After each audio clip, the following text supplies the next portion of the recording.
President Trump won the state of Florida by what political experts would consider a landslide. There was a huge Republican showing in Miami-Dade County, with President Trump performing much better than he did against Hillary Clinton 4 years ago. CBS 4's Karli Barnett has new details on how this happened. President Trump won key swing state of Florida thanks to support from its most populous county. Without Miami-Dade coming out the way that they did, President Trump would have lost the state of Florida. Randy Pastana with FIU's Institute for Public Policy breaks down some of the reasons South Florida Republicans showed up to the polls in droves. One is the Democrats didn't really have a united message outside of anti-Trump, right? And you saw that with a lot of the Democratic candidates trying to paint their Republican opponents as Trump loyalists or Trumpistas, right?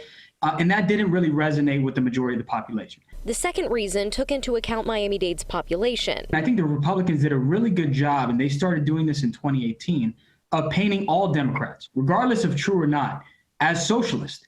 And in South Florida, where many of us have come from socialist countries like Cuba, Venezuela, and Nicaragua, it really impacts the way you perceive the Democrats. Even though Joe Biden did in fact win in Miami-Dade, it was not by enough to counteract President Trump's support in the rest of the state.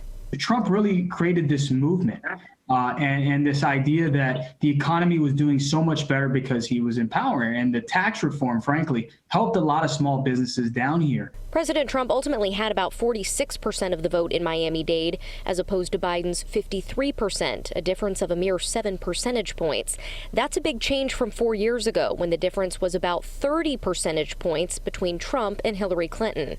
In a statement to Politico, one of the representatives of the nonpartisan group, the Hispanic Federation, said Miami-Dade is now a purple county. And the last time a Republican won Miami-Dade was George H.W. Bush back in 1988. In Miami, Karli Barnett, CBS 4 News Tonight.